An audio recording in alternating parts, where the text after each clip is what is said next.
again, YouTube friends. Today I want to do a book review. I was actually asked to review this book after I read it, and so I'm here to do that.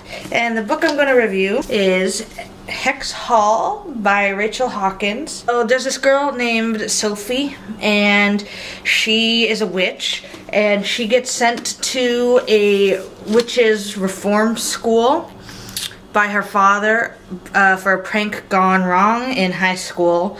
And her father is actually head of the school board, I guess, for this school, and that was his way of keeping her out of trouble. Instead of her going to jail or whatever else, the option was to send her to this reform school, and she hates it. She doesn't really know how to use her powers because she was raised with her human mom, so her mom had no powers whatsoever. Her mom and her dad, who was a warlock, very, very powerful warlock, divorced when she was younger, and her mom didn't want the magic in the house, so she didn't really teach her a lot about her powers and stuff. She didn't have her dad to help her.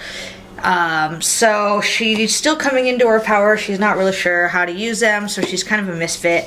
When she joins this school, it's not just for witches, it's for any magical being. Her roommate is actually a vampire, but she's the only one in the school. There's fairies, there's warlocks, there is shapeshifters, pretty much werewolves, pretty much any magical being. They've all come together at this school, and they're all there for getting in trouble for one reason or another. And pretty much the basis of the story is that her roommate, the vampire, is accused of killing some students, and draining their blood. They were found with 2 holes that look like vampire teeth marks in the sides of their bodies, and Sophie's roommate is saying, no, I didn't do it. Sophie believes her, so she goes on a mission to try and prove that her roommate is not a killer. And that's pretty much the basis. It was a good story. I liked it.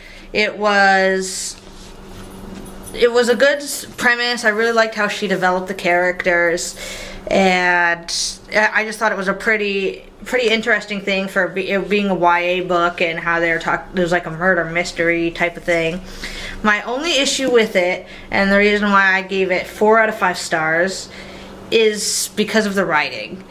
It is a YA, but the writing was really childish and really simple for me.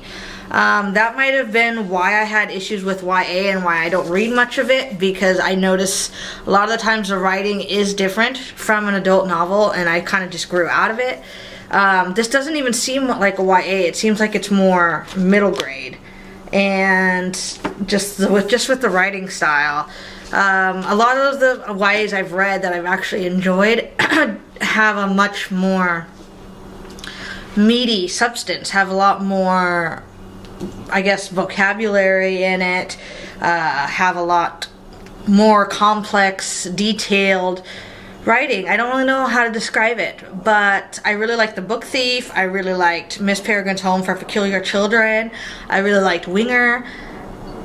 Those were not written like this, though, like especially The Book Thief in particular. That was really meaty, had substance, had really good development. The writer was really good with imagery and with just describing things, and there was actually a decent vocabulary in there. It didn't sound, even though it was a YA, like it was written for young kids or for preteens or teens. This one did. I did get the feeling that the writer, it just is not very good with writing complex stories, with writing she's inventive with her stories, but as far as the complexity, there isn't really a lot to it. It's pretty simple. What you see is what you get.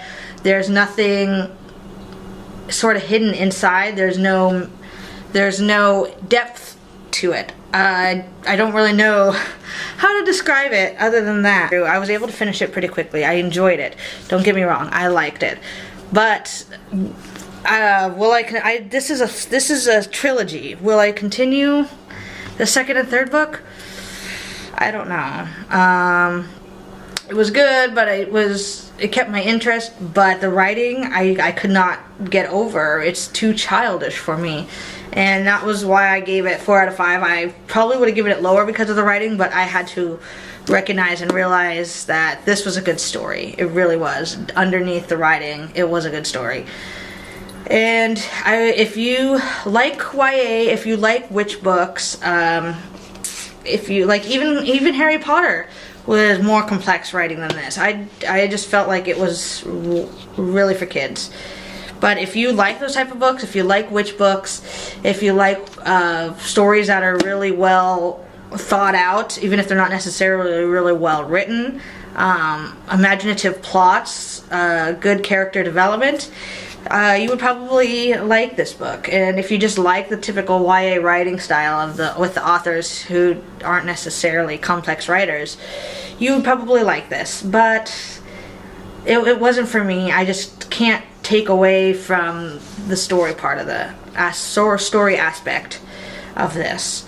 So with that being said, yeah, I gave it 4 out of 5. And if I happen to come across a second book somewhere for cheap, I might read it, but I don't have any sudden urge to just go out, oh, I have to finish the series, I have to go buy the second and third one right now. It wasn't really memorable. The cover's cool. So, okay, that is my review for today, and I will talk to you guys later.